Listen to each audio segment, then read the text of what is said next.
9 గ్రెయిన్స్కి స్వాగతం. ఇవాళ కనుపు చిక్కుడు కూర చేసుకుందాం. ఈ కనుపు చిక్కుడు కూర ఇదే విధంగా మీరు కూడా చేసి చూసి టేస్ట్ చూసి మీకు నచ్చినట్లయితే లైక్ చేయండి, షేర్ చేయండి, కామెంట్ చేయండి.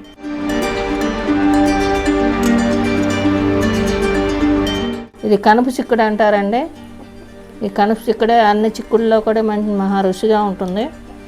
ఇది కూడా పీస్ అలా తీసుకుని పెట్టుకుందాం. 1/2 కిలో కనుపు చిక్కుడు తీసుకున్నాను.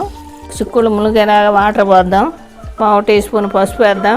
1 టీ స్పూన్ సాల్ట్ వేద్దాం. స్టవ్ మీద ఉడికించుకుందామండి. ఇవి ఉడకటం మొదలెట్టినాక 2 నిమిషాలు ఉడికితే చాలు, మెత్తబడిపోతాయి. స్టవ్ మీద పెట్టుకుందాం. ఇప్పుడు 2 పచ్చిమిర్చి అండి, మీడియం సైజు ఉల్లిపాయ, 3 మీడియం సైజు టొమాటోలు మిక్సీ వేసి పేస్ట్ చేసుకుందాం. స్టవ్ ముట్టించి పాన్ పెట్టుకున్నానండి. 4 టేబుల్ స్పూన్ల ఆయిల్ వేసుకున్నాను. 1 టీ స్పూన్ ఆవాలు వేసుకుందాం. 1 టేబుల్ స్పూన్ పచ్చెనగపప్పు, 1 టేబుల్ స్పూన్ మినపప్పు, 2 ఎండుమిర్చి, జీలకర్ర 1 టీ స్పూన్, 2 రెబ్బల కరివేపాకు, మిక్సీ వేసుకున్న టమాటా గుజ్జు వేసేసుకున్నామండి. టమాటా ఉల్లిపాయ గుజ్జు, 2 టేబుల్ స్పూన్ల వాటర్, పండు మిర్చి 2, 1 టేబుల్ స్పూన్ వెల్లుల్లి పేస్టు, 1 టేబుల్ స్పూన్ అల్లం పేస్టు. ఇవన్నీ పచ్చివాసన పోయే వరకు వేయించుకుందామండి. 1/2 టీ స్పూన్ పసుపు, 1/2 table spoon salt, 1 table spoon కారం.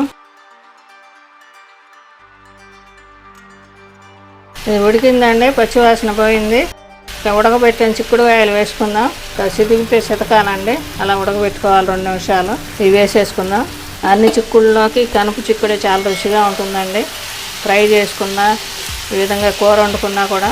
1 టేబుల్ స్పూన్ ధనియాల పొడి.